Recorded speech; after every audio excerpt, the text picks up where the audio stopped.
Hey guys, we're at Computex 2026. We have Jay. Jay, how's it going? Good. Tell us what projects you have for Computex 2026. That's the first edition for the James Bond one, for the 5070. We just launched last week. 5070 Ultra. Yeah, the 5070 Ultra. Yeah. Yeah, and we have the standard version, like one of our IP. Yeah. For the motherboard. And you got the, of course, and the RAM as well. to go with it. And the whole design.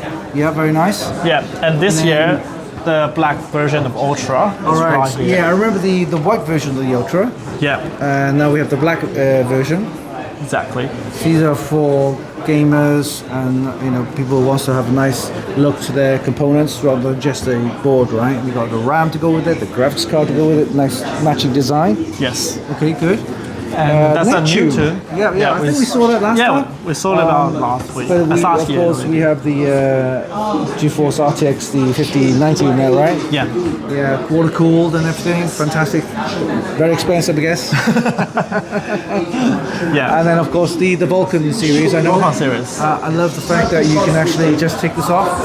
Yeah. Which is magnetic as well. You've got the pins. You just put it on, back in there, and it should, if I can find the right slot. Give me a second. There you go. And bam, you got the LCD working there. It looks great. So this one is our brand new, 30th anniversary version. 30th anniversary. Yeah, we haven't released that yet, but it's coming with the 5090D. That's our top of the range in the lab series. Even better than our Vulcan series. And what makes it so special?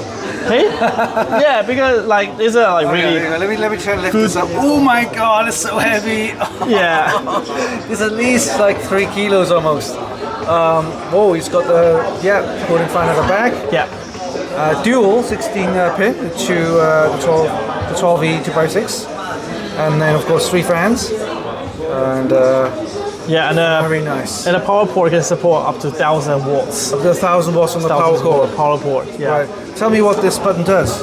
The button is like a little power button. Oh. You know, like a sport car, right?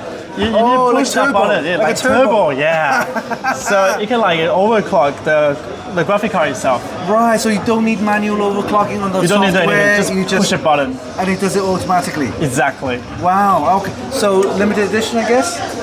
Yeah, that's a limited edition. It hasn't been announced yet, so we will be releasing in the future. And that looks really good, because again, most graphics card you need to get the software to overclock, but this one has a button just to press it, like turbo boost, boom, and then. Yeah, it's okay, like very a nice. rocket. It's got a very nice aesthetic as well, white and silver with some gold accents there and colors. Very nice. 30th anniversary, not available yet, but it'll be limited edition. So. If you've got the money, guys, maybe you can start saving up for it.